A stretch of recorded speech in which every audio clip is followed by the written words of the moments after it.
So thank you and welcome, Judy. Thank you for joining us.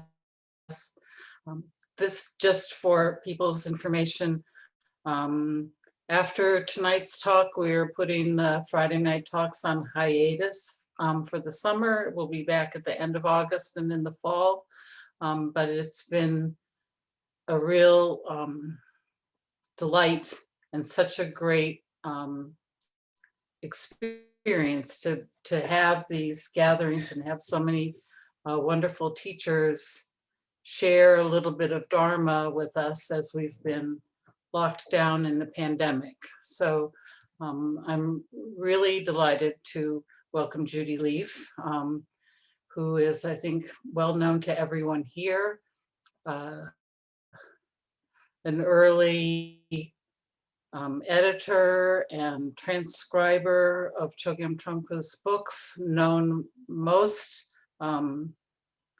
famously, shall we say, for the Profound Treasury series, which was a mammoth labor of love to get those volumes together, but has turned out to be so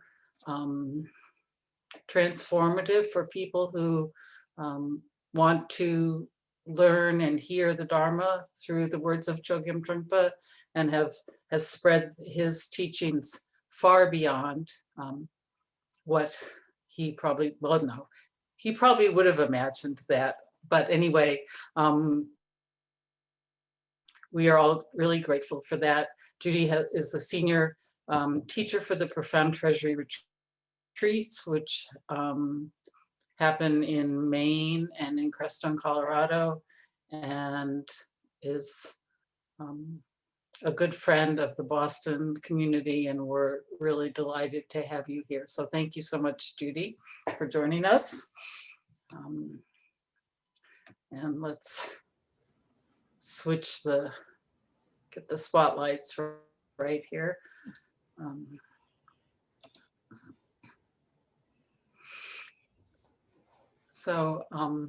And I could just say that Judy and I first met at the 1978 seminary at Dixville Notch, New Hampshire. She was like my, I think, meditation instructor, or the person who at least did my exam at the end of the seminary, which was a memorable experience. So looks like you passed. So this clearly, what? Looks like you passed. What did you say? You passed the exam. Yeah, I guess so. I passed. Yep. So obviously this topic is of real interest to so many. I looked at the list of people who are here tonight or signed up to here tonight, and it's this, what is tradition, what is innovation, how do we keep the teachings relevant and meaningful, and for new generations, I think it's been both your life work, and I would say in some ways my life work as well. So I guess the question for you is, how do we look at our forms and our traditions and know what to not exactly keep and what to change, but how to make what has been so familiar to many of us relevant for new generations and new practitioners. Well, I think, I don't think there's one answer for that particularly. I think I sort of look at our situation now in a broader kind of historical context of the transmission of Dharma in the Western world. I guess that's the best term for outside of Asia, and for how how to be skillful in the forms we use and how to be flexible and creative in the forms that we need to develop. And forms that work in one era or one group of people may not work at all for others. So being aware of the power of forms, and I always think of uh, trying to imagine, walking into a program or a talk and what that might feel like. I know it's pretty intimidating to walk into a group, whether you call them a spiritual group or any kind of group that you are new to, and try to figure out what is really going on. Um, and I actually think that we're such the beginning stage of things here. And it's pretty obvious. You just look around the little boxes and and you see that at this stage of this particular, at least with this tradition or this group of students inspired by Trungpa Rinpoche, fundamentally, it's only a really small slice of society at this point that has been encountered this or been drawn to it or um, had it come into their lives in some way. Of course, there's a much broader group who've been very inspired by the writings and books and videos and all that, that you can find endless things about and by Trungpa Rinpoche in the media and online, etc. But people who um, have a chance to study with his students or to practice together, that's much more rare. But I think it's we got a long way to go, and ways to review. I think it's good to look over and over, come back to not just what we're saying, what the teachings are and what the practices are, but the context and the way we go about it and the forms and language and uh, we use and their effects um, and their skillfulness or not. The things again skillful in one era, not necessarily skillful for the next. Um, and to be more kind of specifically and blunt, that so far the early group crop, whatever you want to call it, of students of the Vijayadhara tended to be from a certain slice of society, mostly white, mostly educated, and in the early days, mostly countercultural. Um, but then there's uh, there's that grouping, but in context of Tibetan Buddhism altogether and Buddhism altogether, and the diaspora of Buddhism from its original origination in India into other countries in Asia and then in Europe and the U.S., South America, etc. Um, that that link, that kind of ancestry is extremely important uh, to respect and honor, and also to uh, honor the kind of cultural wisdom of other originations as well, whether in Europe or US or other countries.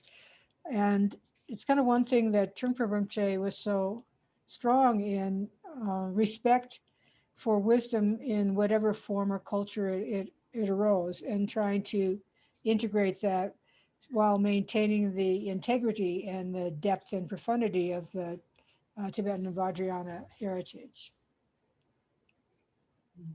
I mean, I think about, I have this virtual background of the Boston Shambhala Center behind me, what a shrine looks like, what, how we, which I believe are, with different variations, came from him and came from a tradition of, orienting towards, I would say, the truth of the Dharma. And I noticed, I've not been to the Profound Treasury retreats, but I've seen photos, and the shrine room at the Profound Treasury retreat is completely familiar.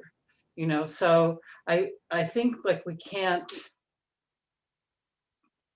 completely change, but like how we organize our space to present the Dharma. But I also think that we the question comes in my mind of how we honor the wisdom and the life experience of people who are just walking in the door, who may not sort of be part of the dominant cultural group that is in most Western Buddhist, the white, old, well-educated that you just described, where we all sort of speak the same language, and how do we communicate? That's the question. It's like, how do we communicate what we know or what we have to offer in a way that is welcoming and accessible to all kinds of people, I think is the I think we question. have to listen to people and their experience. And I think it's also, the question is, what's the main thing? It's not really about communication, I don't think. I think it's about connection. Mm. And I don't think there's I think it's a mistake to think taking a particular culture we're familiar with and kind of placing it on some innocent being who walks in. At the same time, one aspect of the Vijayadhara Trungpa Rinpoche's teaching that he really emphasized a lot is how to create environment, or how to create a container is a word that would uplift people who entered, and how to create container that challenges people to wake up more. So kind of a sense of invitation and threat, the invitation and threat. So it's not the question of you just get a decorator and you decide to decorate things a certain way. But I think become too caught in the actual, lost in the form for and the purpose. The it's not attachment to a particular shrine has to look this way, or you can't kind of divide it up like that. I think to me, what wakes people up is being part of the creation of the space that is transforming. In other words, one thing I've really focused on a lot in the Profound Treasury retreats is what I call a co-creation of people together creating the space that wakes people up, so that people have a role and they're part of creating something, which is very different than being a consumer of something that's sort of laid out and you can take it or leave it, or figure out how to make it appealing to you. It's a question of in some ways being willing to let go of a little bit of control and invite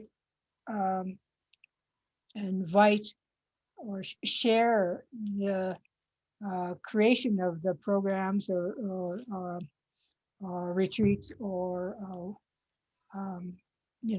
centers, if you want to say that, that we are working with. So engagement to me is important, and what speaks so strongly is devotion, that people put in the work and the energy and the within some kind of spirit of that's inspired or based on appreciation or love or devotion, not in a worshipful sense, but a sense of delight in the Dharma. I was thinking about some of our forms, the pins or the whatever, and I think that it is a expression of students' devotion to be sort of still holding on to, or not holding on, but expressing that through those forms. But then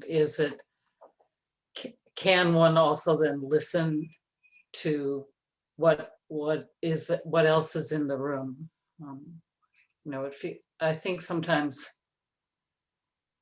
that as this is moving more towards actually sort of lineage and teacher, but I feel like as Westerners raised in sort of, individualistic, self-determination kind of a culture that and then practitioners of a tradition where the wisdom generally has come down from a teacher, that we actually aren't really trained in how to recognize wisdom in the margins or from the outside or sort of from the field. So the idea of co-creating is actually really, I'd love to, like what does that feel like when you're co-creating the Profound Treasury retreat? Like, does it come from the edges as well?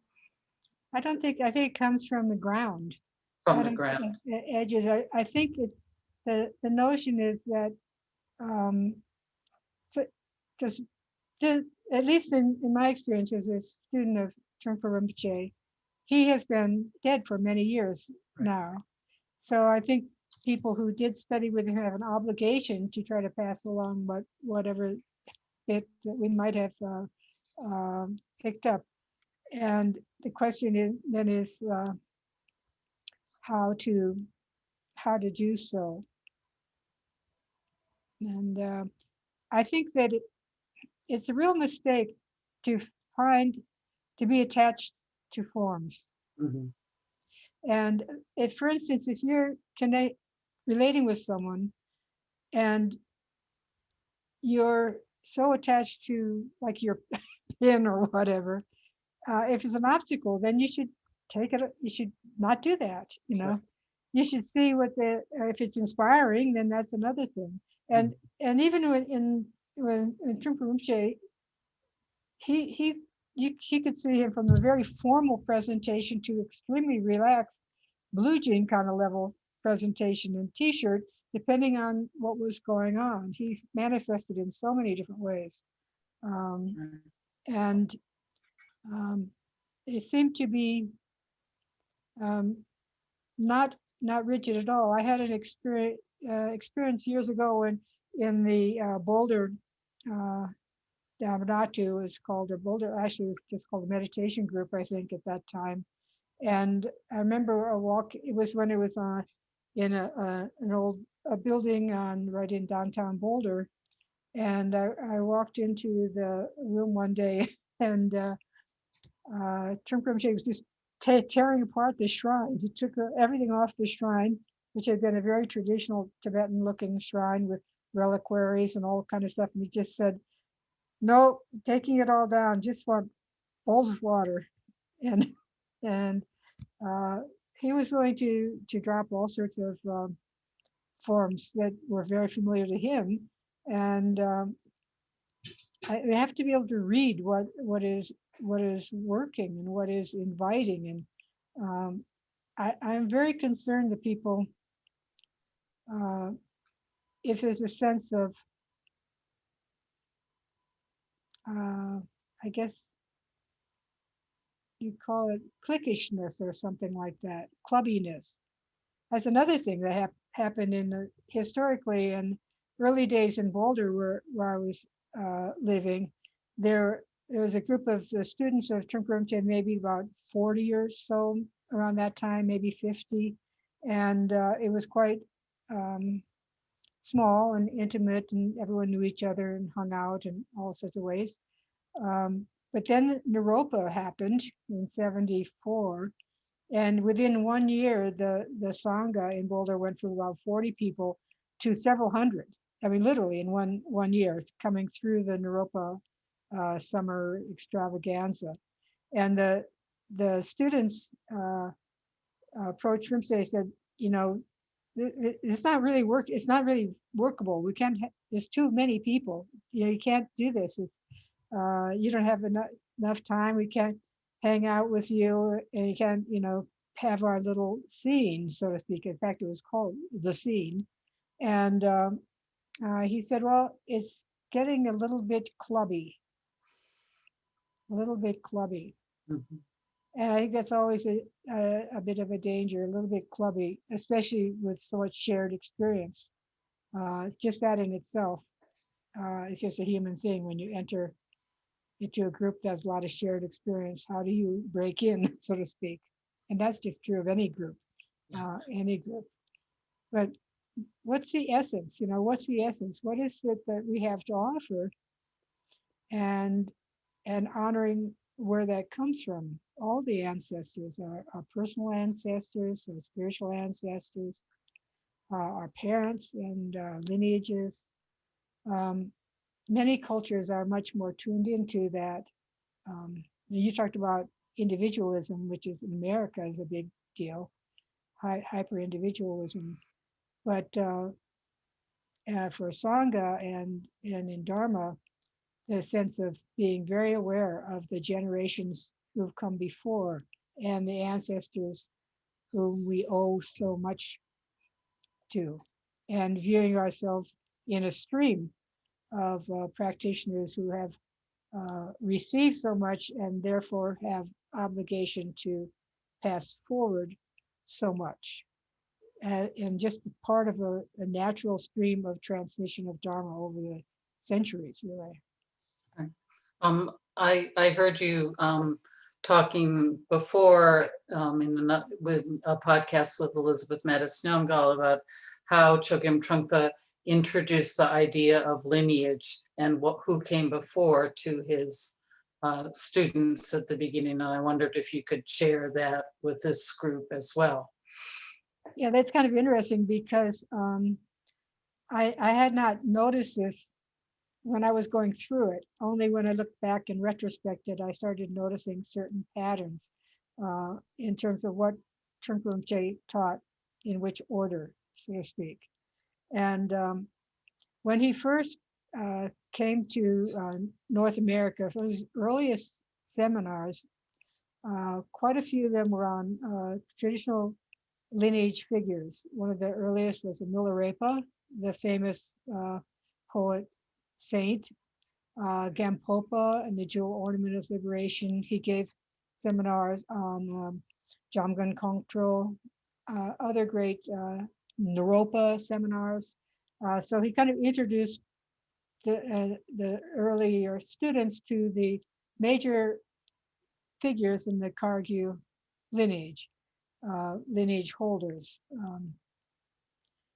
And having done that, then very shortly after that, this is in the 70s when he was first teaching in North America, having introduced the ancestors and lineage holders going back centuries into the history, then he introduced his students to many living masters.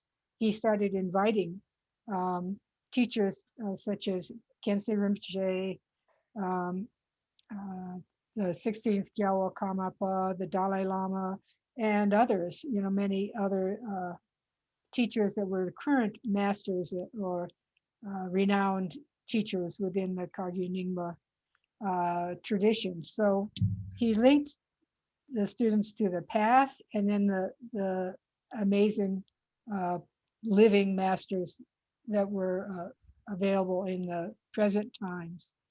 And he made a point of exposing the students to a variety of different teachers. And that went on for many, many years.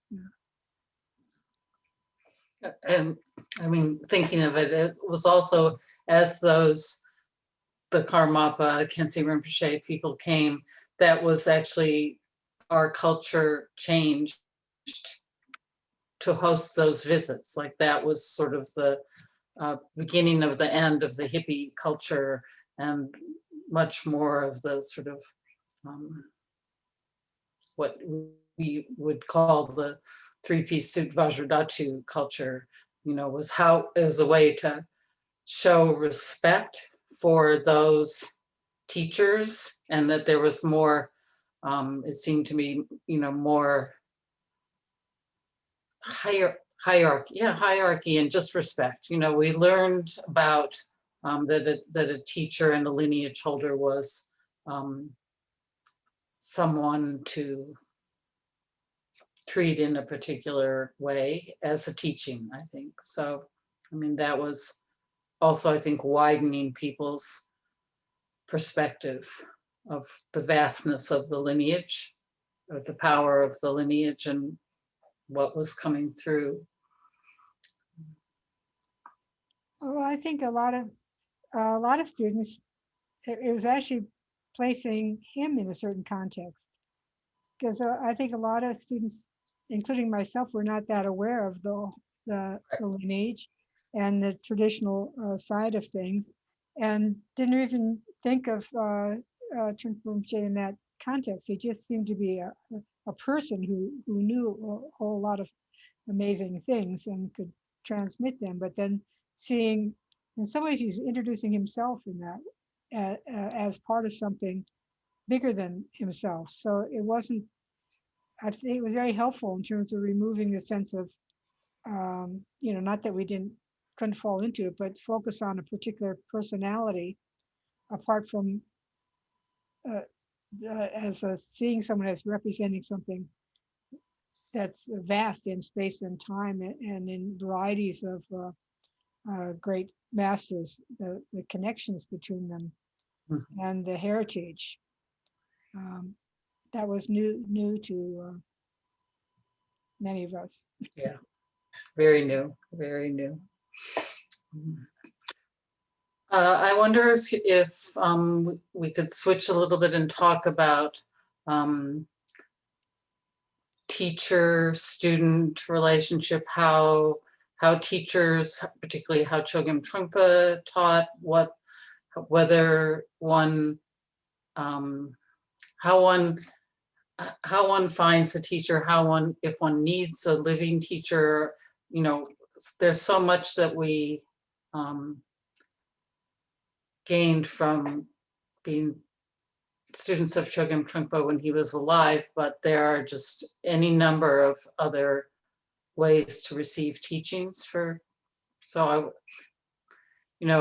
just how did I think about the lineage, the lineage forefathers and the way that those teachers and students, their lives changed completely by meeting their teachers. So anyway, if you could, just thinking about your own relationship with Chogyam Trungpa or some teacher and student stories from our lineage that you might share to help people understand or think about their own path and journey with a teacher. I think there's my understanding, there's lots of levels of that, and that's it. I was taught that we all need teachers, and sometimes we get in a big knot about a teacher in a capital T, but to do anything, we need teachers to teach us. It's just part of how we grow and develop. And traditionally, Trungpa Rinpoche emphasized so much what are the three yanas, or different stages of the path, and different levels of connection or commitment to a particular teachers. Everything from a preceptor or just someone who knows, a friend who knows a little bit more and can teach you basic things, that's a teacher. Or someone who travels with you, either teaching in a scholarly way or teaching on the practices of the meditation, etc. And then there's the Vajra masters of the Vajrayana tradition. And depending on the student and their particular life, they may benefit from teachers at all those levels. And fundamentally, teachers are, my understanding, are kind of mirrors. They're mirrors to show you your own inherent capacity to awaken. They're not external in a certain way, although they're there as mirrors and as to illuminators of your most heartfelt aspirations and your potentials and your possibilities. Because many people doubt their potential, doubt that their worthiness, and doubt that have all sorts of ideas of how special you're supposed to be to do anything.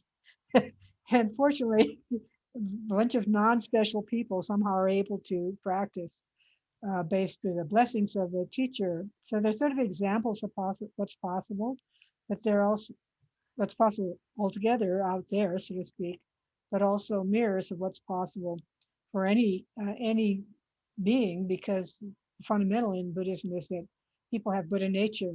They have a capacity to grow and develop, and but we need to be encouraged, and teachers are encouragers, they're challengers, they're mirrors. They have a lot of different functions. And then the students have a lot of different responsibilities as well in terms of um, examining our what do you call it, our goals or our intentions or our insights, examining what are we looking for, and the tremendous amount of projection on teachers and what they're supposed to be like, what they're supposed to look like, what they're supposed to act like. We have from early childhood all sorts of, or in our culture and probably other cultures, whole sense of what is quote spiritual and what is a spiritual person, what are they supposed to be like, and all that, and then measuring up everybody whether they fit our projection. And a lot of times people are pretty shocked who would maybe have heard of a great teacher like Trungpa Rinpoche, and then travel to try to meet him or hear a talk or something, and shocked at his appearance. They wearing ordinary Western clothes and speaking in English, and not appearing to be, that kind of, they call that beautiful, smooth and placid and perfect kind of beautiful being that people imagine as a spiritual um, person is supposed to be. Or showing up 3 hours late. That was my first experience. Yeah, right. Just waiting and waiting and waiting and waiting. Well, so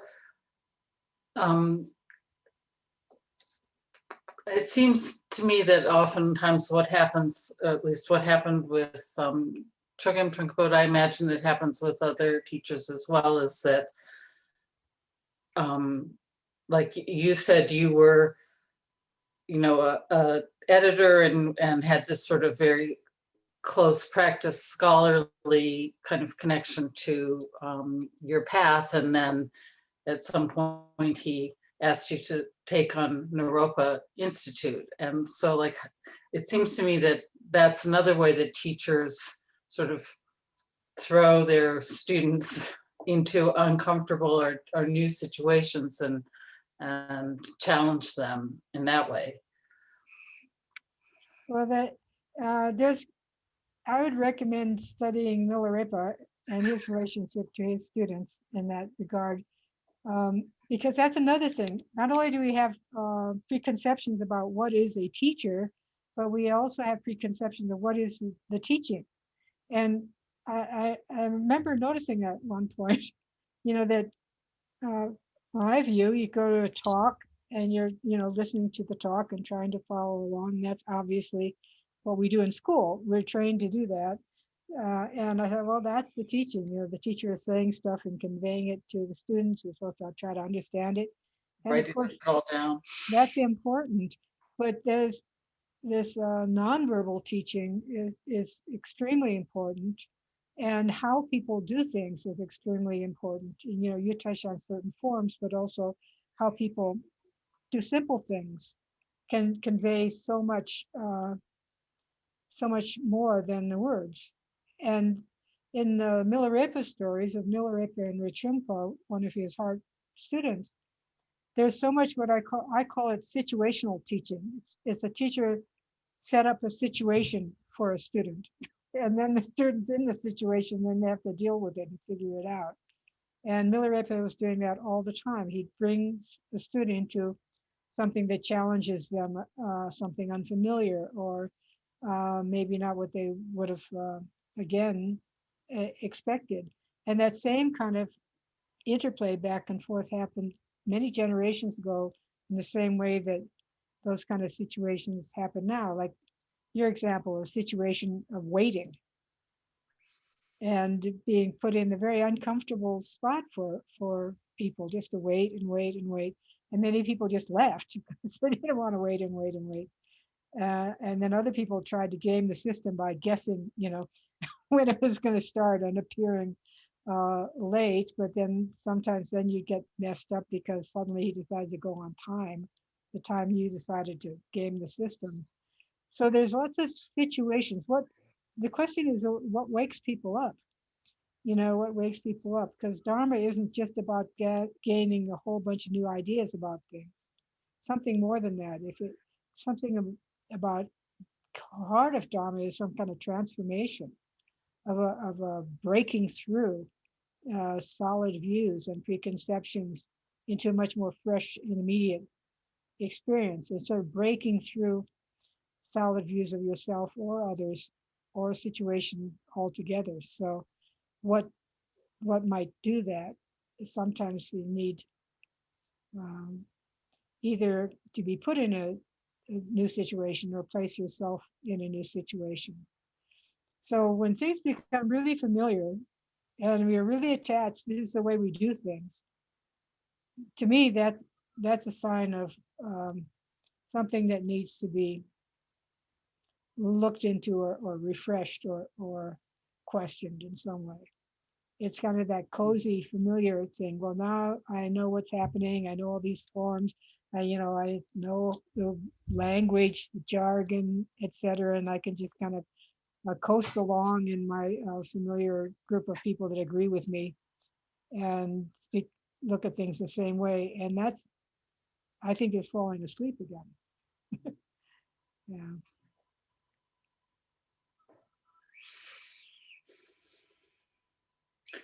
Can you share with us a little bit about um,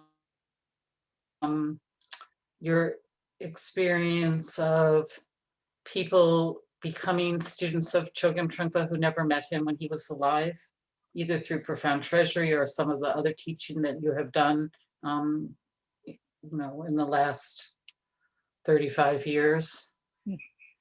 No, it's interesting because I've met many people who have a very strong connection to Trungpa Rinpoche who do not meet him in a physical embodied form, of the and the stories are so varied. Like sometimes people would say they just read one thing or saw one video or something and they knew that he was their teacher. And that in the early days, after when I started encountering all of this and people really longing to really get it, really to be steeped in that particular line of transmission. And it was confusing for some of the older students who are so maybe used to having that person there. Uh, and not that most of the students hung out with Trungpa Rinpoche all the time, but there's a reference point of this living being. And we consulted a lot of different Tibetan masters, like, what is that about? Can you take a person who has passed away as your root teacher, as your main reference point in terms of your Dharma practice? And, and I think the wise advice is yes, your main teacher is the one who opens your heart. Someone who inspires you. That's the basic idea. Who inspires you to develop and study and grow. At the same time, as that is totally acceptable, many teachers said you could take Gampopa if that's the one inspires you, or Milarepa, or anyone of the great teachers, as you're the one who opened you to be able to enter into the Dharma in a not as a consumer way, but as an immersion kind of way. At the same time, it's important to take advantage of the living teachers who are around and who are traveling and teaching and available to learn from as many teachers as you can. There's so much wisdom and so many good teachers. Um, of all sorts, and to learn from them. Uh, and traditionally, your main teacher, your root guru, you see all the other great teachers as kind of manifestations of that same thing, manifestations of your root teacher. So it enriches in the same way Trinkum enriched uh, the path for students by introducing us to so many other great teachers. And I think that in many ways, sort of the Sangha or the container, when I think about times on my own path where you had to make a leap or do something that felt like you didn't really have the bravery or whatever, it was going to be too scary to do something, and having a community of support, I think, which it can be really helpful when you don't have a teacher at the front of the room going, "You can do it, just do it." Um, the recognition that people have traveled this path already and before, and to sort of, so there's sort of the lineage of fellow practitioners who have also done these same things, done these same practices. And that brings up the question of community altogether, which I think is so much longing for community. People really, especially coming out of this lockdown, but already before that, a sense of loneliness is isolation and trying to find fellow beings. And in a neurotic sense, that leads to this tribalism thing, where you find a community based on a more negative sense of exclusion, of othering, otherness of, and I don't know, territoriality or something, ideologies and stuff. But definitely a sense of community is extremely important. And I was in another conversation actually today, and someone reminded the group of Thich Nhat Hanh, saying that in the future he thought that the Sangha community might take the role of the teacher, might be where the Buddha manifests in the mindful, loving communities. And I think that there's uh, a lot of students of all kinds realizing that they can create the communities that they need to grow and develop.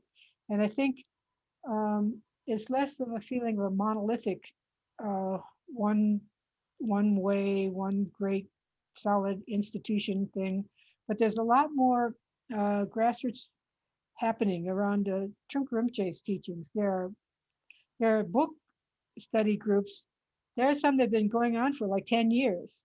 Like Michelle Laporte in New York has been leading a book study of Trungpa Rinpoche's work. I mean, like incredibly dedicated over many, many years. And there are other um, groups that just gather, whether in a region or whatnot, sometimes a peer-led kind of groups where people go through a text and study it in some detail and share those experiences of doing close reading and doing practice events, that I think there's going to be a lot of diversity in ways that people try to figure out how to digest some of this heritage that streaming from, you could say streaming from Trungpa Rinpoche, but beyond that, all the people behind him, he's not a one-off, he's part of something, and so are we. Uh, Anyone who has a karmic connection or a link with him is linked to a much broader situation as well. Well, and I think that in some ways the sort of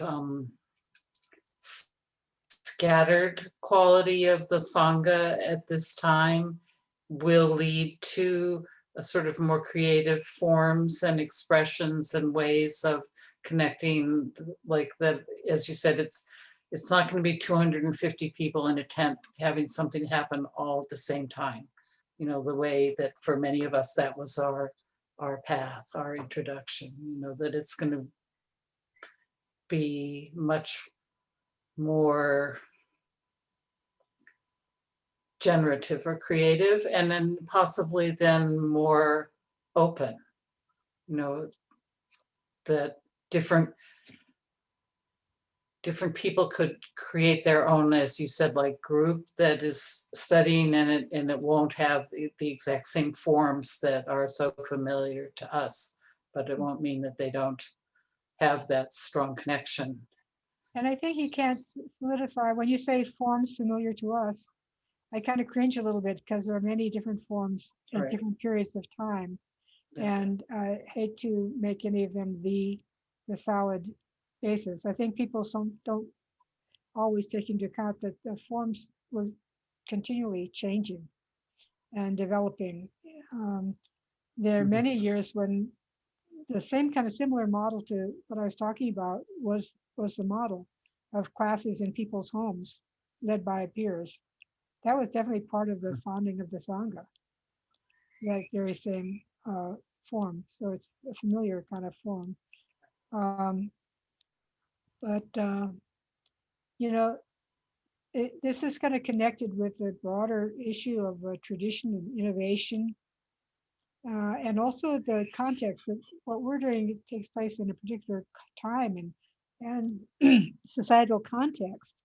And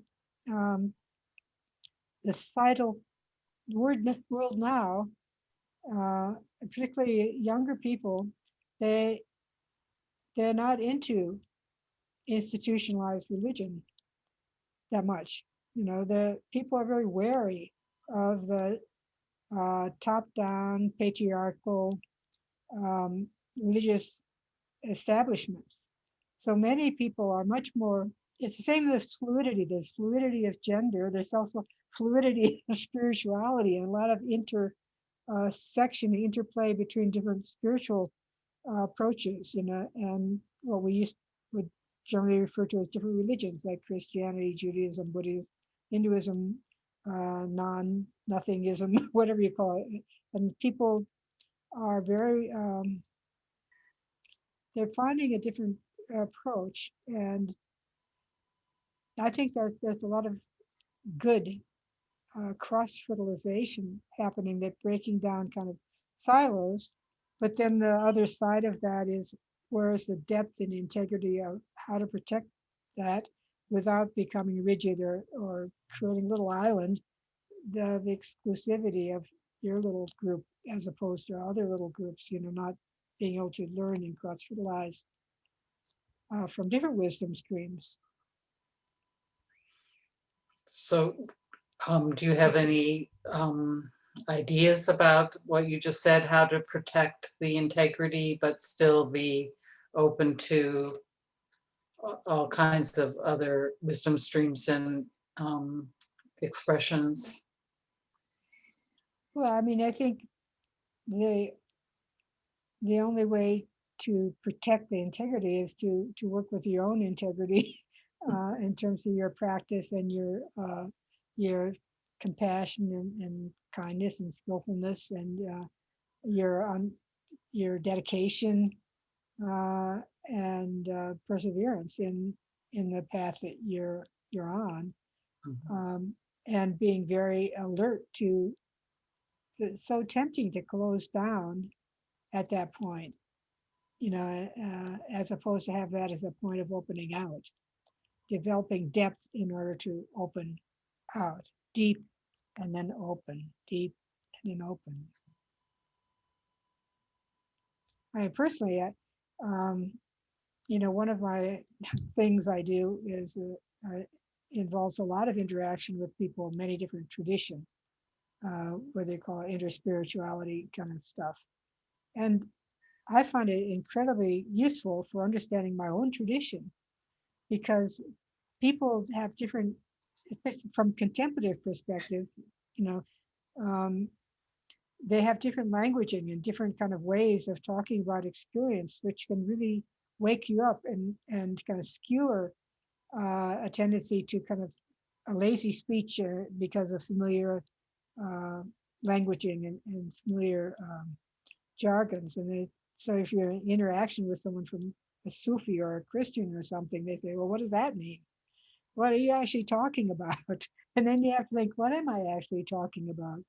It's, and I find it wakes me up and is a kind of challenge that's useful.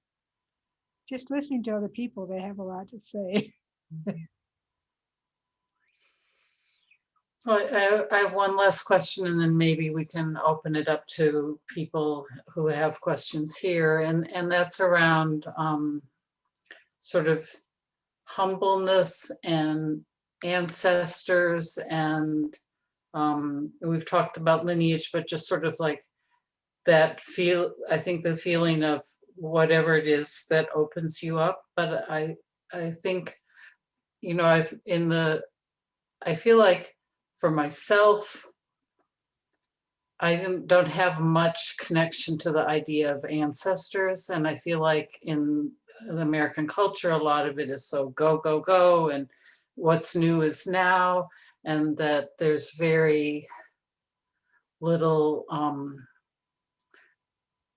sort of honoring the strength of ancestors. And, you know, I was reflecting that when I became a practitioner of the Dharma, I was sort of rejecting my own, you know, not going to be like my parents, not going to be an Episcopalian, you know, like done with that. I really rejected what would have been my family lineage.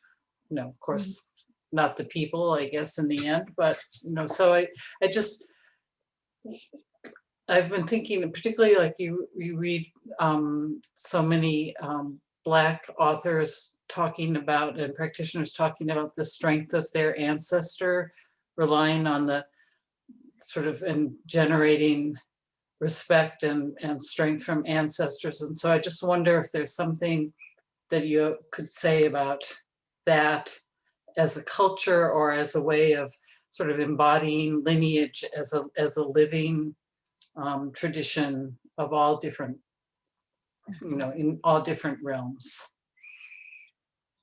Well, I think the disconnect from that is relatively recent and historically, that so many traditional cultures, the sense of ancestors, presence of ancestors is very strong.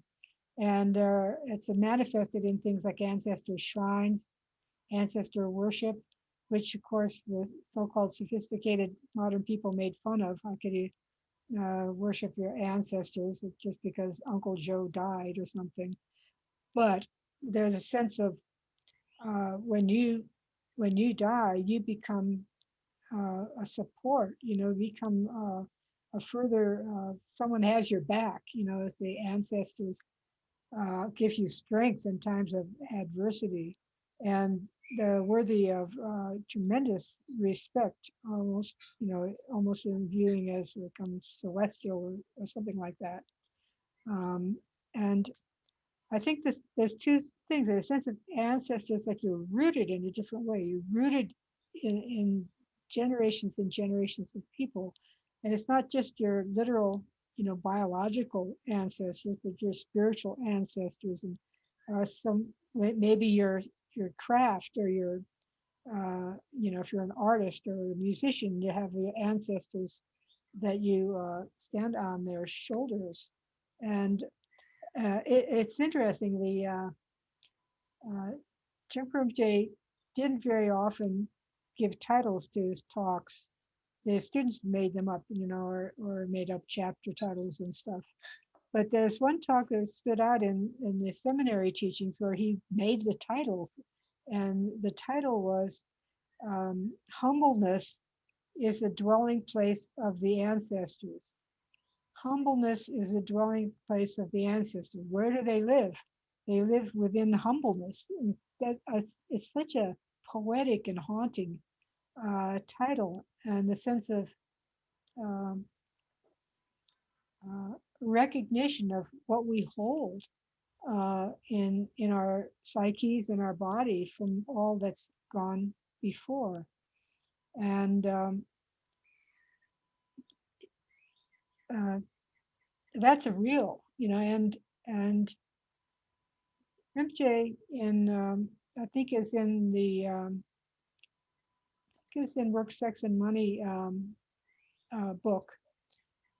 He talks also about the ancestry, the inheritance we have based on who we are and where we live and the effects of that. He said there's many effects that we carry by living on land that is stolen.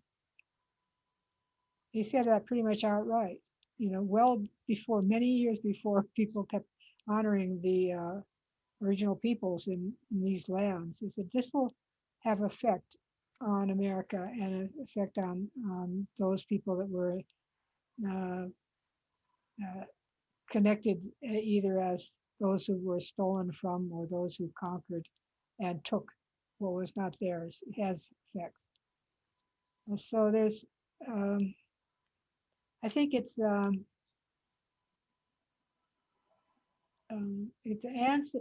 honoring our fellow Sangha members and also honoring our ancestors Sangha member. I think I told when we were talking about this class before, I was saying that in the Zen Center in the Lower East Side, Pat O'Hara's Zen Center, they actually have a little ancestral section for Sangha members who have passed away.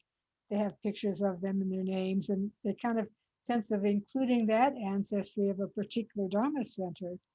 And that was interesting. I thought, well, we don't do that really, uh, but it's a nice idea. Um, so there's that, and I think we're kind of need to tune into that and reconnect with that kind of wisdom of ancestry. And um, I think it's very empowering in a certain way. Yeah, I agree. It's a whole new kind of, my eyes are opened with that, speaking for myself, it's just a whole new way of making it less about me and more about reality or something. So I think it would be great if there were questions from people here at this point. Are you ready? Do you have something else you'd like to say, Judy, before we open it for questions? No, I just want to thank you for your questioning and co-teaching.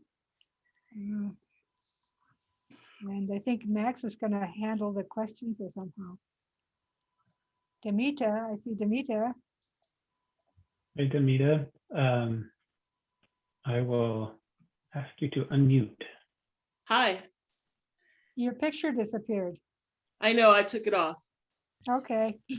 I'm sorry. Thank you for indulging this because I'm so tired. I couldn't stand my No, face that's anymore. okay. No, I saw your picture earlier. Yeah, I had to, I have an injury and I had to get off my feet. So, Oh, no. Yeah. no, I'm fine. It's just, I Mm. needed to give my body a rest, but thank you so much for, all of the people who are before me have passed the lineage down, and so it's so much important for me to, I feel like your generation is my teacher, and I do feel connected to Trungpa Rinpoche. But my question is about a lay sangha that I've been involved in. I started here in Madison, which isn't to say that we don't need the other sangha, but there's so many people who are never going to do the other part, and there's been so much possibility of helping them have more trust in who they are and confidence to have gentleness as opposed to force. And right now there's a tremendous amount of pressure on us to fight. And I just can't think of anything more valuable to give people than the space to find peace. Mhm. And, you know, so one of the things that I come up against a lot, you know, I use contemplative practice to teach anti-racism. And there's a lot of us, them in this work. And I think if we had more of a sense of tradition, like the only way we've ever survived this is how our ancestors did it, which this was so brilliant, the idea about humbleness, you know, but that's really what our ancestors did. And I was meeting with this, I'm sorry, this is such a long question, That's but, okay. Yeah. but I was meeting with this young kid today who was trying to understand how he could feel empowered when another kid in his school used the N-word towards him. And he in return offered some homophobic slurs. and his mother was like, wow, how is that solving anything, you know? But it's a real, you know, and I mentioned to him, you know, how important it is for us to find empowerment in our ability to love, you know. And so, you know, but anyway, if you have other things you would say about this, it's not just the kids, you know, adults they're very invested in their sense of division, you know.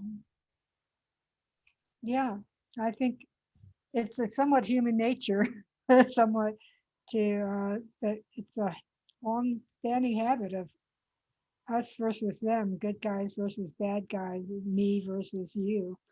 And I think a lot of it's interesting. There's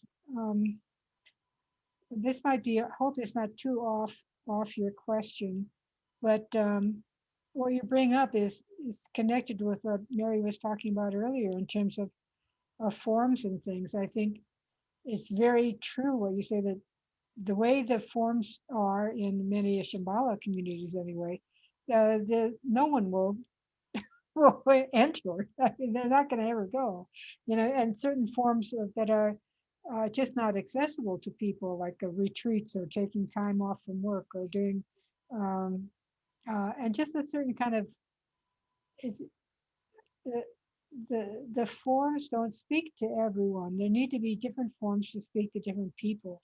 And working with this, how to combine the real struggles and how to be helpful and active in the world, and having contemplative tools so you can actually engage in a not us them manner, but also not in a checked out manner.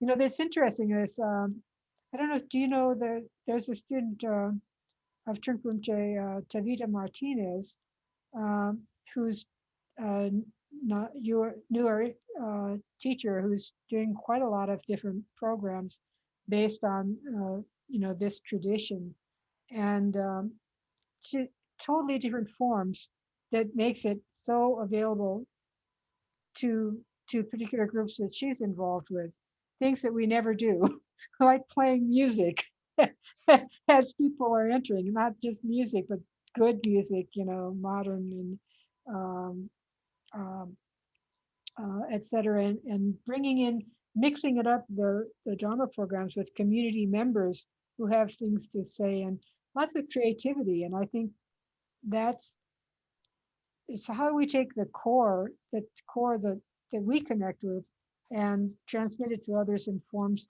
that are welcoming to whichever, you know, group or component of a society that we have the ability or the particular talent and connections to make a difference for this group or that, you know. Thank you. I'll look her up. Yeah, in fact, I think she's in your neighbor. I think she's in Milwaukee, Oh, wow. somewhere in there. If I'll send you her contact. You contact me, I'll send you, make a connection. Oh, thank you so much. Thank you for being here.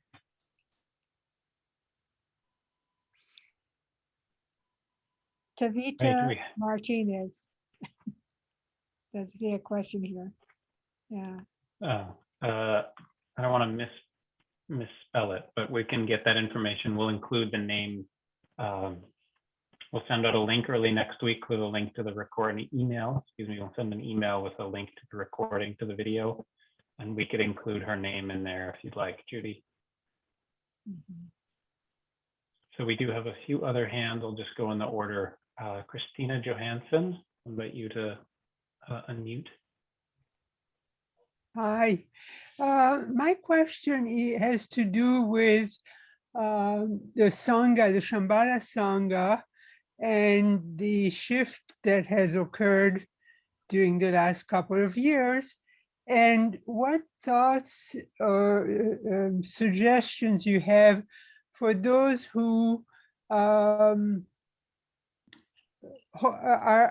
no longer feeling the same connection with the lineage and with the Sakyong in particular.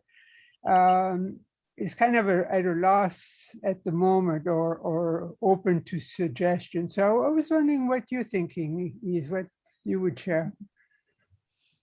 Thank you. Yeah. Well, I think, you know, it's such intimate and personal path, you know, for people along that painful split within the Shambhala Sangha. It's not even a split at this point. It's more like a explosion into many different directions. It's not even two clear sides anymore. And I think that it's, so what do you do?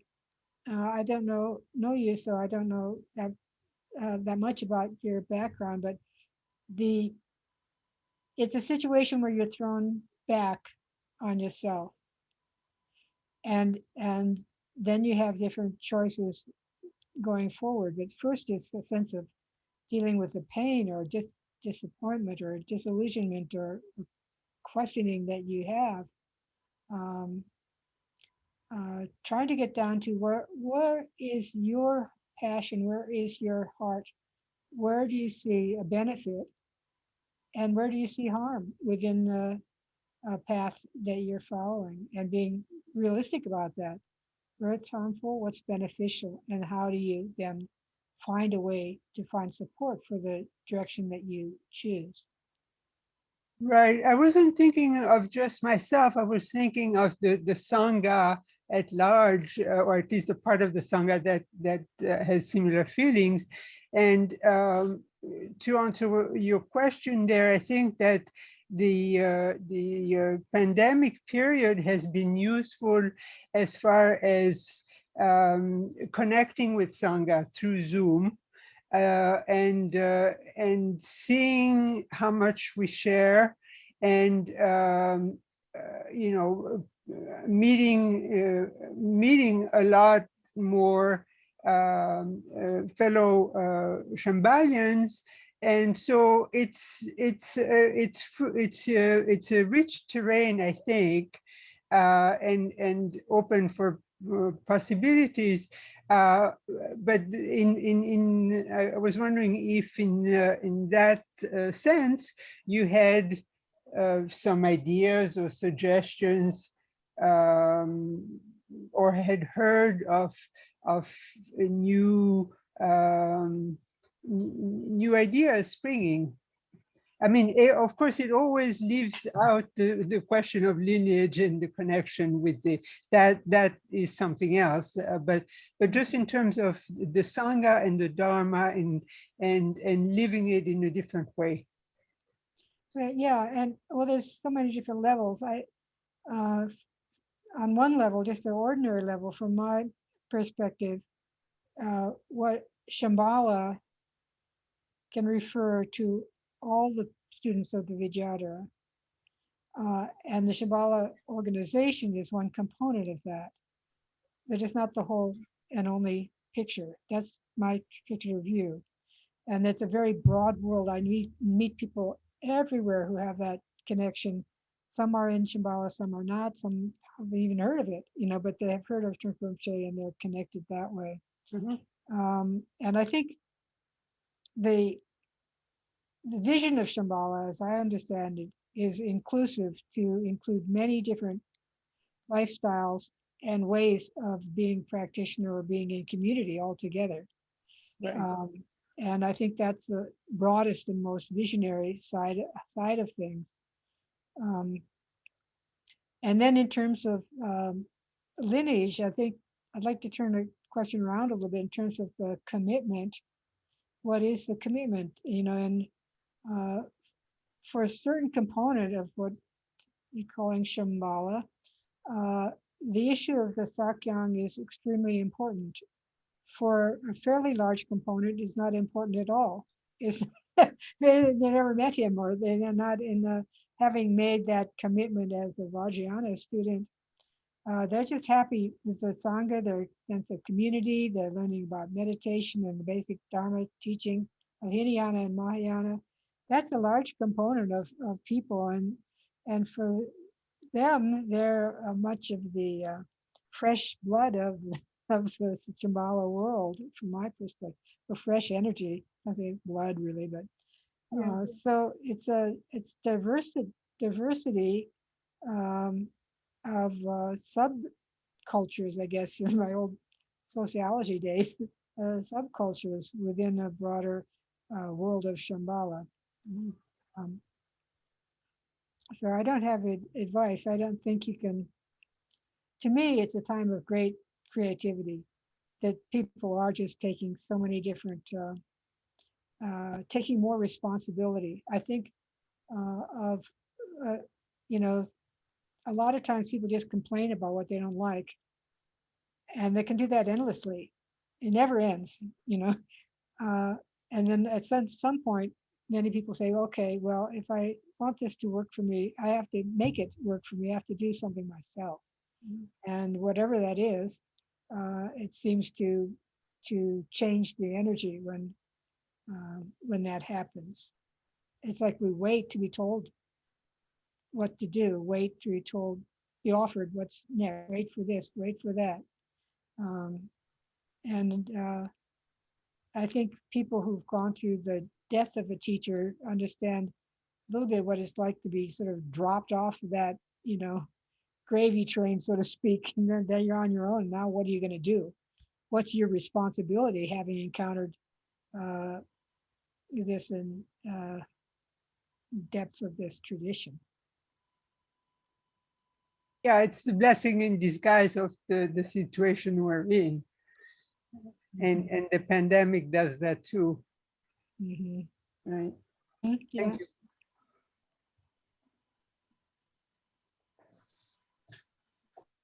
Thank you, Christina. Thank you. I see Cheryl. I'll ask you to unmute. Oh, yeah, it's actually Jim who wanted to speak. Hi. Hi. I haven't seen you guys for ages. What's going on? Wow, you look great. Great to see you. You too. Great to see you. Well, last time was working on those rooms, probably. Yeah. Oh, no. Wow. Well, it's great to see you. Thank you very much for this teaching and all the work you've done, which has been great. One of the things I'm wondering about here, you know, is our society, as Trungpa Rinpoche brought this teaching into us, I sense that he brought it in its authentic form, the whole picture, and, you know, its totality. And then, you know, it's same.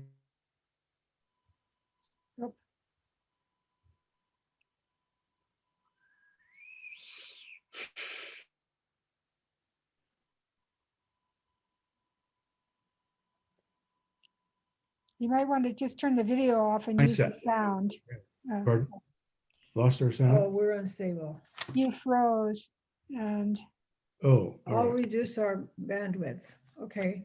Oh, Does that okay. help? yeah, that's much better. Yeah. Okay, I don't know how much we lost. And when Start back at the beginning. okay. When Trungpa Rinpoche brought the teachings here, Yes. the teachings, of course, in question, because I mean, it's the whole universe in a certain way, but I think he brought it in complete authenticity and power. And, Right. you know, the whole universe of teachings. And at the same time, there was a sense, I have a feeling that making them accessible to our society might be something we have to work with a bit on our own. And so, we work with Maitri rooms and various other things, postures and so forth. And one of the things, our society is probably influenced, even if we have divorced ourselves from formal religions, by an Abrahamic view of life, beginning and end, something like a savior principle or a salvation of some sort. And there's so much that seems out of sync with what the Dharma traditionally might teach, although it may not be ultimately, but it seems that way. And I'm wondering if you have advice for how working with new students, sometimes their mindset, even if they don't think it that way, may be influenced by factors like that make the Dharma a challenge for them that, can be worked with better if we give them the proper support. Does that make any sense? Yeah, I think that, well, I don't know about if people here from more than one country, but certainly in the United States, the culture is infused deeply with assumptions from Judeo-Christian tradition, some very helpful and some perhaps not as much. Yeah. But they're part of, it's that going back to the whole theme of ancestry and lineage, that's part of our lineage. And it's so deeply ingrained in so many ways, the whole society is set up that it becomes invisible. And, like the water for the fish, sorry, the allergies. All right. But anyway, I think it's helpful to be aware of that, and simple things like it affects how education is done, conventional education, a sense of original sin, a sense of salvation, a sense of theism, and many other things, that are kind of intermixed with more general cultural things like patriarchy and racism and classism, etc. Those are all part of us. You can't say those are other; they're outside. And I think it's very deep within us. We can't help but be, because that's the ground that we've grown up in. We didn't grow up in a dharmic culture. We didn't grow up in a Buddhist world. We grew up in a Judeo-Christian world, and it has some positive things to say to the Buddhists, and vice versa, I think. Yes, and positive. Yeah. I see. Thanks. Well, I do think that original sin idea, is something, for instance, you mentioned that, and I think that's buried so deep within us that even, I'm glad you brought that up, because that's probably a crucial factor I hadn't, kind of focused on, but I do think that probably fits in with a lot of people's approach when they're looking at meditation. Perhaps, maybe it does, maybe somewhere in there is buried the idea that this is going to cure me of my original sin or something like that. I don't know. It's just a thought. I do, because I think some people have, a little difficulty when they practice meditation, and I think we may need to support them. So thank you for that. Good thought. Thank you. It also has a sense of, we grew up with a particular sense of time and history and progress and things, kind of self-improvement and all of that stuff, working on yourself and improve yourself so that then you're worthy to, be recognized or go to heaven or whatever, be saved, etc. Those are things that, of course, all those teachings have profound levels for contemplative Christians, but on just regular, ordinary life, some of them become very, can be challenges that we need to look at as they're exposed by looking at your own mind through meditation practice. Yeah, that's good. Thanks. And I think maybe part of what we work with, based on what you're saying, is understanding that might be part of what's influencing people's approach when they practice, and maybe part of the difficulty they sometimes report, as they're doing it, as some of this. Anyway, I think that's a good idea. Thanks a lot. I appreciate your answer so much. Nice to see you again. Nice to see you too. And Judy, I'm going to just, sorry, Bridge, jump in here, because one of the other things that we had sort of thought we would talk about and then we didn't was in terms of people looking for a teacher that there's so much that people have in terms of issues with authority and how, you know, how to be a student. And I think we get many people seeking meditation who have a trauma background, and how, you know, how to, it's sort of about what Jim was talking about as well, how to make basic goodness palpable, and unlearn so much unworthiness and basic badness that is so much a part of a lot of the culture that Jim was talking about.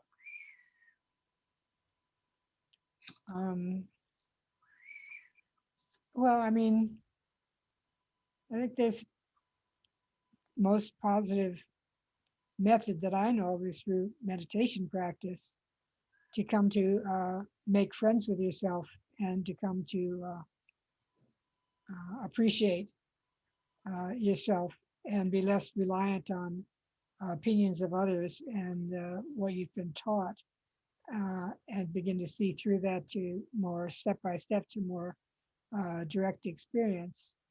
But also, it helps if someone sees that in you, sees your goodness, you know, certainly at beginning point, when it's hard for us to see that, hard for us to recognize that in ourselves or anyone else. And I think it's an ongoing thing. It's a path. It's not like now I see my basic goodness, I'm all set, because then you forget and you think, you realize you're just a screw up. And then, you know, maybe you're inspired again. But it's something I think we're always struggling with, the sense of worthiness and sense of ease in our own skin.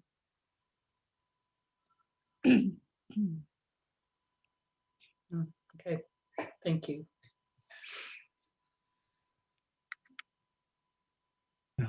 Bridge. Thank you, Max. And thank you, Mary, first for bringing so many wonderful teachers to this community. Thank you for your service, you know, in arranging this, Mary. And thank you, Judy, also for your contributions to Dharma, and what a wonderful talk today. So just one observation and then a question.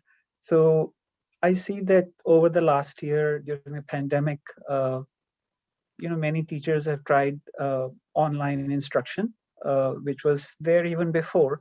But during the pandemic, you know, there were new questions of, can you give lung over the internet, or empowerments, and even pointing out instructions, and there are different views on that.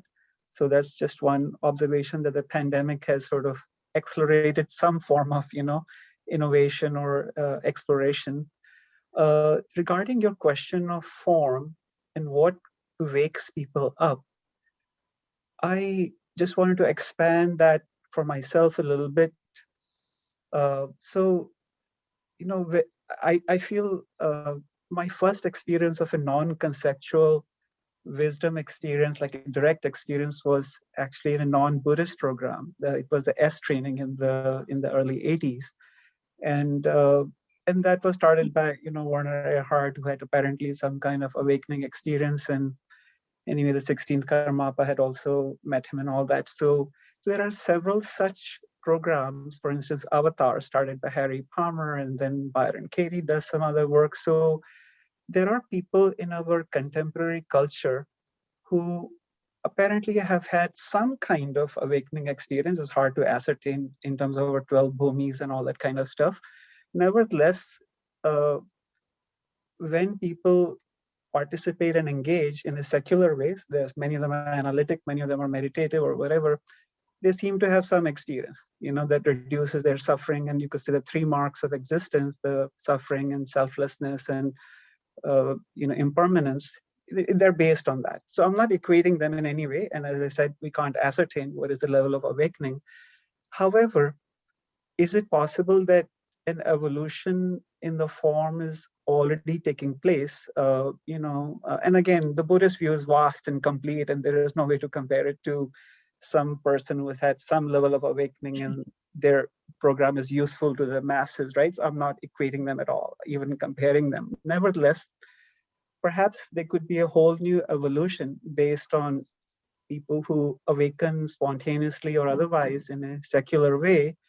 And that could be at least be an entry point or gateway point, for people who then, once they have discovered this non-conceptual, some direct experience, then even if they come back to Buddhism or Christianity or Sufism or Hinduism, suddenly the scriptures start making sense because some inner eye has been awakened. So I just wanted to mention that. And I wonder if you have had experience with teachers who are not from the Buddhist tradition, or they were just maybe from a secular tradition, but you felt that you could sense that there is some, I think I'm not an expert in this and certainly not qualified, but the kind of experience I have around realized masters, Buddhist masters today, I've had similar experience being with teachers from secular and other traditions also. So I wonder about that, this new form. Thanks. Well, I don't think that realization is trademarked to Buddhists only. If it's part of, if there's such thing as Buddha nature, then that means all beings, not even just all human beings, all sentient beings have a Buddha nature. And I think that actually people like you or other people that are exploring spiritual paths, however formed with Buddhism and others, actually are inspired by some experience that you have had. Otherwise, you wouldn't have the energy to study and practice along a path. And so there's two things. There are experiences that one has, and then there's realizations. Experience and realization are not the same. And there's also a question of what is the path. And I view it as a lifelong journey. So whether you have realizations here or there, or experiences, inspired, spiritual experiences, they're very encouraging, when we have a glimpse of possibilities. It's not just theoretical or conceptual understanding. But I think everybody has them, and they don't always honor them or recognize them. We think we can't. It's only the great beings. At the same time, the great masters, there's nothing like that, in general. And it's not something that comes and goes for those kind of people. That it's a so ongoing kind of experience of awakening. So it's a journey, and it's something that anyone can wake up, but we don't, because we don't really believe it. That's the bottom line. In a seminar, the Crazy Wisdom seminar that Trungpa Rinpoche taught, there was this really shocking thing he said when he was talking about practice, and it was fairly early on, so very unseasoned group of us students. We didn't know much of anything, but anyway, he was talking about the kind of trying to create enlightenment through your diligence and your practice, kind of thing, and he was talking about just what you're talking about, instantaneous awakening, and he said, just because you practice and you're diligent doesn't mean you wake up. Someone sitting next to you who you think is not, serious at all, could wake up before you, because it's not like that. It's not produced. You don't produce it through your effort. You don't manufacture it. It's an unmanufactured experience. So we're all bummed out thinking, well, if you try to be a good student, you're going to try to be a good student, and you want to reap the rewards of being a good student. And well, maybe, but maybe not. And there's lots of old Lineage stories of similar type, that the competitive group of students all talking around who's ahead of who and who's more realized than who and all that kind of stuff. And then meanwhile, the person everyone looked down on turns out to be the one who wakes up, the one who's realized, not necessarily one who's hangs out with the teacher all the time, not necessarily the one with the highest position. It's something altogether different. So that's all I know. Well, I think just a very quick comment. I understand it's about time. The realization is a good distinction. That's one dimension. There's also being effective in the world. And Trungpa Rinpoche was a genius. He not only was innovative, like the Shambhala training and so many other art forms, but he gave so much wonderful practical advice on relationships and money and how to work. And he was, he organized forms of centers and things. He was like a genius like that. But many of these secular programs fill that gap for me where Buddhism is my path, my Buddha Dharma. But I feel like I need to also integrate these other traditions, secular traditions, to be effective in the world, to be an activist, to be effective at work, communication. So I just wanted to add that comment. Oh, Also. of course, it's like there's so many ways we can improve our effectiveness and deepen our understanding, and we should go for whatever ones we want to as an adornment of the path rather than sense of. It's like the Buddhism is like not like a magic pill that teach you how to do everything. Just on an ordinary human practical level, if you want to learn how to fry hamburgers, Buddhism is not going to tell you that much. You got to go to a chef and teach you. That it's like the idea of being a student, having a commitment to the Dharma, also means having commitment to learning what you need to learn in order to be of service to the suffering world, and putting in the effort to learn what you need. And that's going to be different for different people. The artist or social worker or activist or scholar or whatever you're doing, or parent or business person, whatever. Thank you.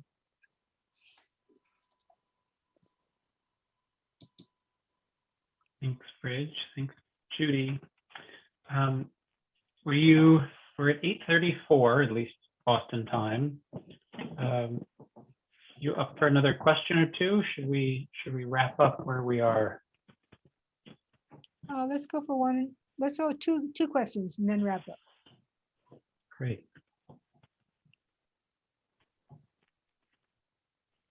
So if you're sitting on a question, you're welcome to raise your hand. Travis. Hi, Judy. Hi, Travis. Thanks for your talk. And I'm just really interested in this idea of forms and how they change over time. And I know Trungpa Rinpoche was always changing forms. And it's sort of interesting. I feel like there's a lot of debate sometimes about, feels like there's an edge between not remaining too stuck because it's what you know or it's what you like. But then there's also a sense of like not, I feel like our Sangha, our community has always been good about like remaining loyal to some forms, like the meditation practice itself, because there's actually value and wisdom. So there's also a sense of like not compromising the teachings, not compromising on wisdom. Mm-hmm. And I also feel like what I've noticed, just kind of exploring this for myself, is just really being inspired by how Trungpa Rinpoche really studied culture and really took the time to like really deepen his own understanding of Western culture and build forms that he kind of knew would irritate us or inspire us or work with our mind. And the interesting thing for me is like we're in a world of cultures, right? We're so global now because of technology. So for me, there's a sense of like, how can we adapt our forms to cultures that, as a Westerner, as a white person, like how can we be curious about other cultures and where their wisdom lies, and like where that edge is between like, well, we want to hold the line on Buddhism and meditation, but maybe there's some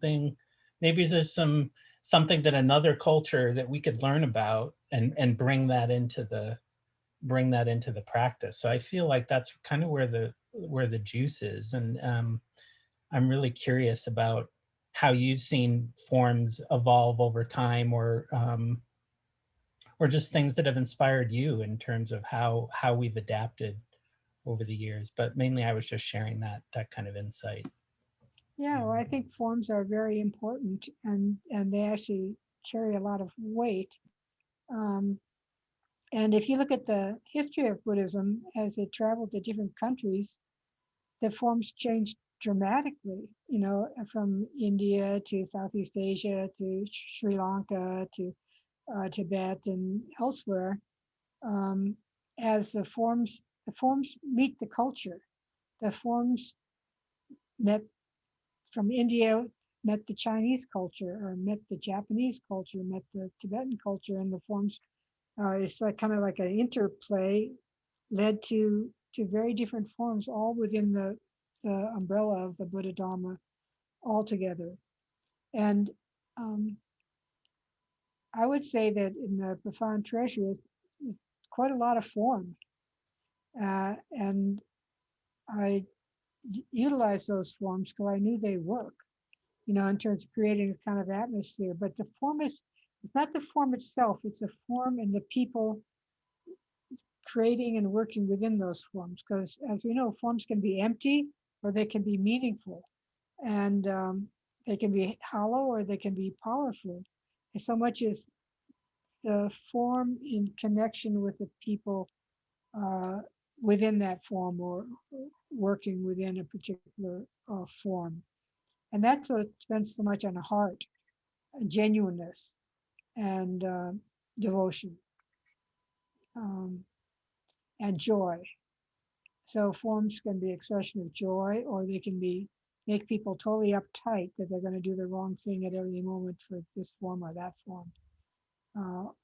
And you can have like battlegrounds within form, you know, as another form of territoriality. You know, they bring up everything, and you know, some people think they just throw out forms. And an interesting thing in terms of the Western culture thing, the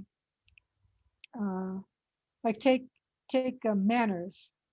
You know, your mom saying, you know, set the table and you know, cover your mouth when you sneeze or whatever, and where the fork goes, where the knife goes, how do you host a dinner, and those ordinary forms Trungpa Rinpoche worked with quite a lot too, and the forms which, like Mary said, many people were rejecting as, oh my God, all those, you know, fussy forms from my parents.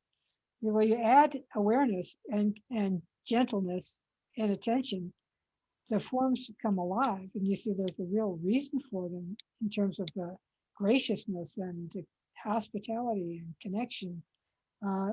So the same form can be dead or alive, and I think awareness and tenderness has a lot to do with it. And I learned a lot about that just by observing Trungpa Rinpoche when he how he handled simple objects like picking up a glass. You know, it was different. And I know we're running out of time, but there's this great story about Fred Astaire, and someone is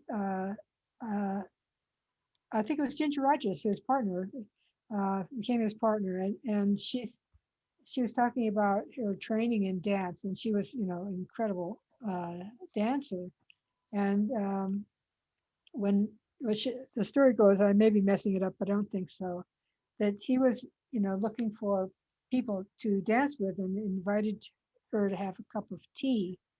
And she said she learned more about dance by having a cup of tea with Fred Astaire than from many of the great masters she'd studied with. And so there's that form power too, how you deal with simple things. So I think we're almost finito. It was one more and then hit the hay.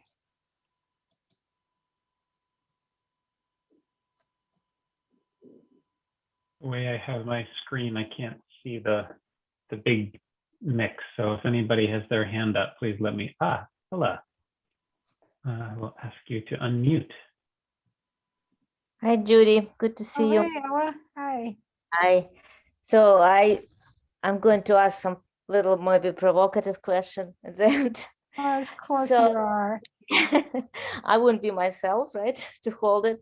So you talk about form, that they're changing, the time is changing. So the Trungpa Rinpoche emphasized Sakya lineage. So do you see that as something that he would also change? Like, I just ask your opinion. Like how do you see that it's not happening? It seems like you didn't mention that as a lineage, I didn't mention any lineages. I just mentioned Trungpa Rinpoche which was kind of topic and, of this and his conversation. ancestors. Yeah, I mean, that's what people are struggling with, as you well know. And I'd say my feeling is that you have to connect with the lineage holder who inspires you. And just because someone is the next in line of the lineage doesn't mean that should be the teacher you would follow. You know, it's very common to be a close student of one lineage holder and not feel that connected to the next, or vice versa, of course. I don't think it's that big a deal in a way. It's not like a statement about all reality. And life is short, so you have to go with what you need on your spiritual path. And you have to be strong enough to decide if it's not what is benefiting you in your path. That's how I feel. It's very so personal, you know. I mean, there's a appreciation that fundamentally the lineage is, all the lineages are basically trying to manifest something that is awake and valuable, compassion and wisdom. So, I mean, as you know, many people connect with Sakyang, many people do not, but they're still connected with Trungpa Rinpoche. And some people were connected and then disillusioned or made choices for whatever personal reasons. You know, I think that's been the case forever. Not everybody who stuck around ever, you know, and some people in terms of studying with Trungpa Rinpoche or other teachers, you know.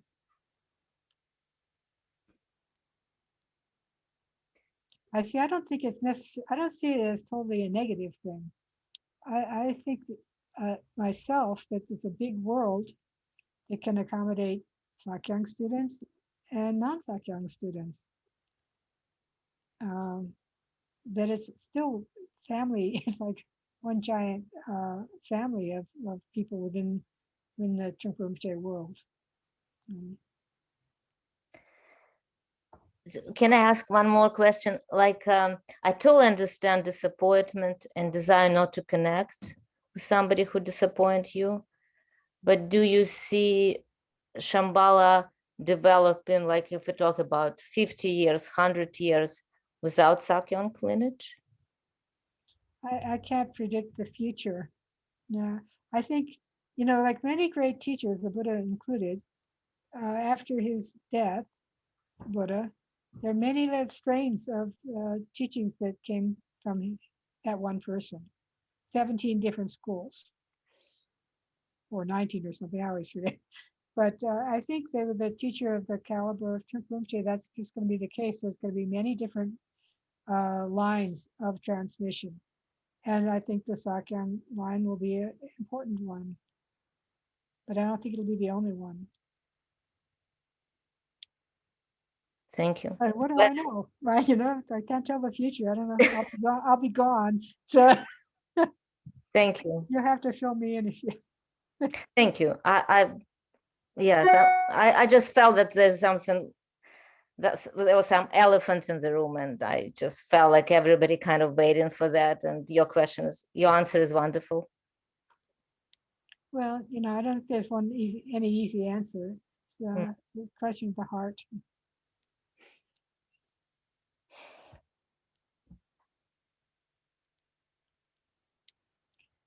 Okay, that's a great ending. Thank you. Thank you, Judy. It was really a treat. Very rich. The Q&A was as rich as the discussion with Mary, and I'm taking away a lot of, I have some notes and good things to ponder, particularly the comment you made toward the beginning about the environment having both a quality of welcoming and support and also of threat. That's resonated for me, and that'll stay in my mind for a while, I think. And Mary, do you have any closing comments? No, I also, the welcoming and threat, I remember one thing that Marty Jano once said about Shambhala centers or something, is that egolessness, which I think is the threat or the promise, should be in the atmosphere all the time. You know, that's in many ways, that's what we're supporting with, so whatever forms we can muster to bring that about and support people and being able to abide there and not run away, I think is, you know, the path forward. Well, thank you for this discussion. We're just barely scratching the surface, but hopefully it raises further questions and explorations that will benefit you and the broader community altogether. So, should we dedicate the merit? So. Sure. Wonderful. I'd like to just do a free form dedication of merit to just spend a moment in your own way to pass along any merit or realization or good benefit to those who need it the most, those who come up in your mind as who might need it most.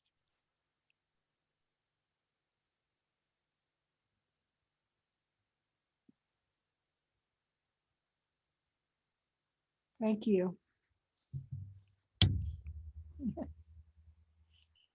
Thank you.